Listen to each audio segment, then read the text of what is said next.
Very good morning to all. I hope you are doing great. I am also good. Very warm welcome to my YouTube channel. My name is Dr. Reena and I am so happy to have you here. In today's video, we are going to talk about this topic, basically different method of communication, tabulation, analysis and interpretation of data, questionnaire planning and execution. So let's understand these topics thoroughly one by one. So, first topic we have different methods of communication. Communication is the exchange of information, ideas, thoughts, and emotions between individuals or groups. It is crucial in personal, academic, and professional setting.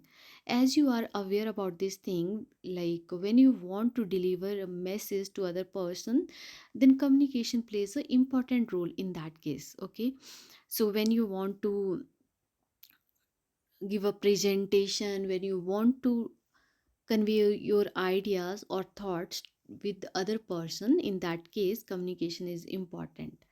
Okay, so let's understand that what are the types of communication. So these are the types of communication: verbal communication, and second we have written communication, verbal and non-verbal communication basically, and visual communication, digital communication. So we have four types of communication. So let's understand these one by one. First, we have verbal communication. Basically, it involves the use of spoken or written word to convey messages. First, we have oral communication, in which we include these type of communication. First, we have face-to-face communication, telephonic communication, meeting and conferences, public speaking. So these four type of communication that comes under the oral communication. So let's understand one by one each. First, we have face to face communication, that means direct, immediate and interactive exchange of words. For example, conversation, interviews. When you talk with your friends face to face, in that case you can say this is a face to face communication. And at the time of gossip, usually we do face to face communication. Next, we have telephonic communication, that means the communication over phone call, allowing for long distance interactions. Okay, next we have the meeting and conferences. Basically, it is the formal discussion involving multiple participants. Like when you want to connect, for example, let's take an example of Himachal Pradesh. When 12 district of people want to connect on the same time, it's very difficult to col- to to gather in a single place, in a single district. So what happened in that case, when you do Google Meet, in that case the 12 district of people, they gather through a one platform, and they exchange their ideas, thoughts with each other. So in that case, meeting and conferences plays an important role in case of meeting. And where in case of Google Meet, multiple participants can involve in the discussion. Next, we have public speaking, which include the presentations, lectures and speeches directed at an audience. So these are the advantages of verbal communication. It is basically quick feedback and immediate clarification. It helps in personal bonding and understanding emotions. And what are the disadvantages of that? Lack of permanence, that means unless recorded. And second, we have subject to misinterpretation based on tone and delivery. Second type of communication, we have written communication. Okay, so basically written communication comes under the verbal communication. We have two division here: oral communication, and second we have written communication. Okay, so let's understand these one by one. In written communication, there are four type of communication: letters, emails, reports, memos. So these are the types of communication you can communicate: by letter, by email, report, memos. Letters are used in official and personal correspondence, and in case of email, it is basically fast and widely used in professional setting. In case of report, it is a detailed and structured document presenting data or finding. In case of memos, it is basically a short internal communication within organization. So these are the advantages of written communication. It provides a permanent record. It can be revised and reviewed before sending. And these are the disadvantages of written communication. First, we have it lacks the immediate feedback, and it can be misinterpreted without tone or gesture. Second, we have non-verbal communication, which means it is the transmission of messages without spoken or written words. First, we have body language, which include facial expression, gesture, posture. In case of facial expression, which include smiles, frowns, and raised eyebrows convey emotions. In case of gestures, movement of hands and arms to reinforce messages. In case of posture, open or closed body position indicate confidence or defensiveness. In case of eye contact, signal confidence, attentiveness, and sincerity include in the eye contact. Lack of eye contact can indicate dishonesty or shyness. Next, we have the tone of voice, which include the pitch, volume, and speed of speech affect interpretation. Next, we have proxemics, that means use of space. Intimate zone, which have the distance 0 to 18 inches. It is basically used for close relationship. And in case of personal zone, where the distance is 18 inches to 4 feet, and it is used in friendly interactions. In case of social zone, the distance should be 4 to 12 feet, and it is used in professional setting. In case of public zone, the distance is 12 plus feet, and it is used for public speaking. And these are the advantages of non-verbal communication. It enhances the verbal communication by adding meaning and expresses emotions effectively. And these are the disadvantages of non-verbal communication. First, we have it can be misinterpreted due to the cultural differences and lacks detailed expression compared to verbal communication. Third type of communication, we have visual communication, which include the three type: chart and graph, infographics, and symbols and signs. In case of graphs and chart, it basically represents the statistical data in an understandable way. And in case of infographics, we are visually engaging data representation. Moreover, in case of symbols and signs, it is basically used for universal understanding, for example, traffic signals. Next type of communication, we have digital communication. With technological advancement, digital communication has become a dominant form of interaction, and these are the modes of digital communication. Emails. Emails basically used in professional and academic communication, and social media is the platform like Facebook, Twitter, and Instagram, where people convey messages through the social media. Next, we have messaging app like WhatsApp, Telegram, and Slack for instant communication. Okay, so these are included in messaging app. Next, we have video conferencing, which include the Zoom, Google Meet, and Microsoft Team for visual meeting. So these are the advantages and disadvantages of digital communication. So first advantage is we have instant and cost effective. Second, we have can reach a global audience easily. And what are the disadvantages of digital communication? Privacy concern. Apart from that, it lacks the personal touch compared to face communication. Next topic we have tabulation. Tabulation is the method of arranging data in a systematic way using rows and columns for easy comparison and analysis. So these are the types of tabulation. First type we have simple tabulation.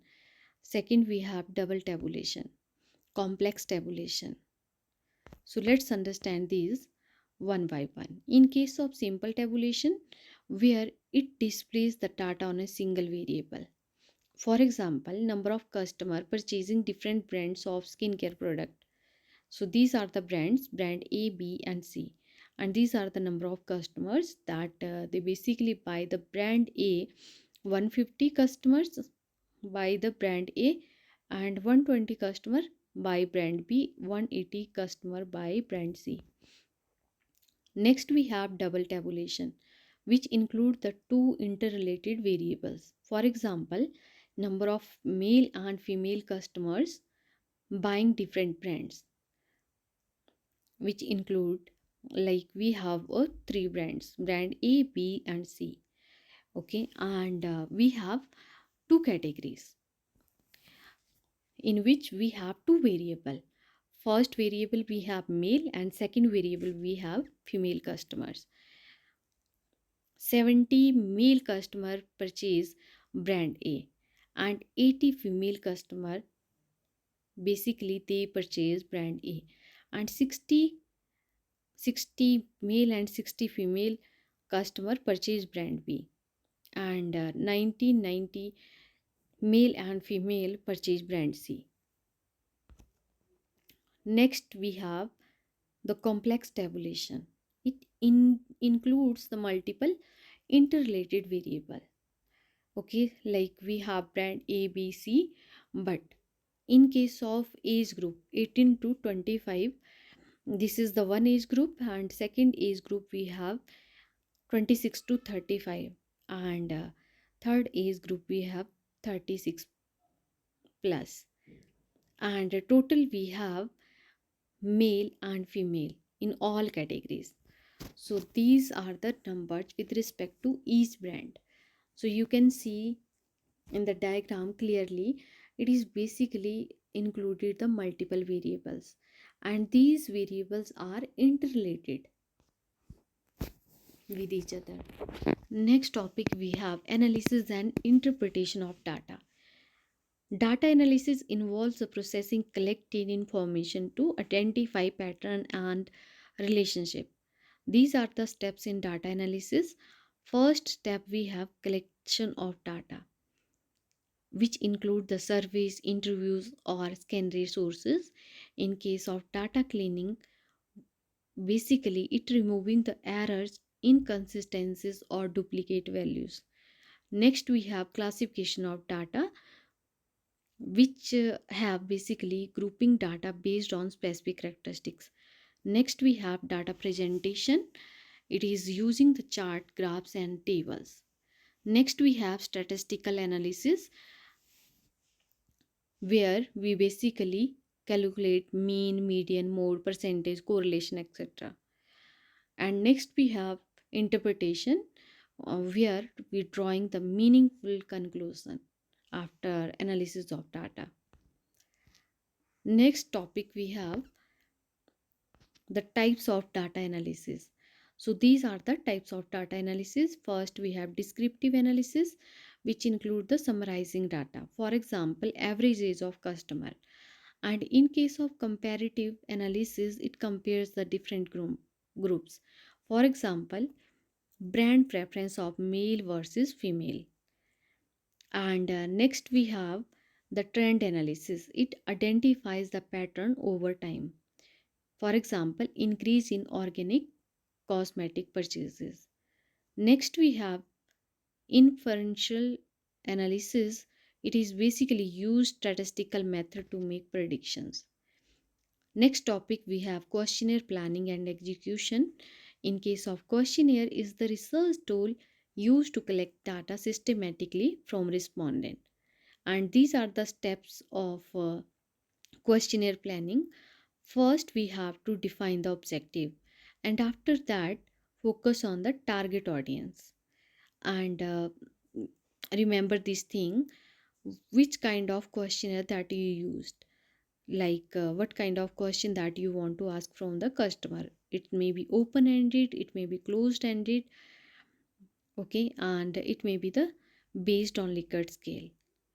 And after that, questionnaire clarity and logical flow and pilot testing. So in that way you can do the questionnaire planning. So in case of define objective, that means you are focused on clearing outline what you want to measure. In case of target audience, that means you are interested to identify who will be surveyed. And in case of question typing, where which include the three type: open ended, closed ended, and Likert scale. In case of open ended, that means it allows detailed responses, and in close ended it provides the specific choices. In case of open ended, for example, they you ask this question, describe about yourself. So this question comes under the open ended. And close ended question are these kind of question where you give the four option, and out of four you have to select one. So these kind of question come under the close ended. Next we have Likert scale. Basically it measures the agreement. For example, strongly agree to strongly disagree.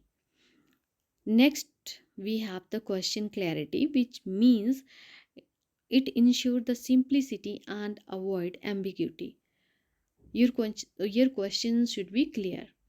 Like you can't ask that kind of question which have the two meaning. Next we have the logical flow, which means it start with general questions before moving to specific ones, and after that go for pilot testing, which means the test the questionnaire with a small group to identify issues. And after that we have next topic, execution of questionnaire. Choose mode of distribution, like online or offline. Online, which include the Google form survey, and in case of offline paper based, you can distribute your questionnaire offline also. And also ensure response rate, use reminder and incentives. This problem can be occur in case of online. When you send a questionnaire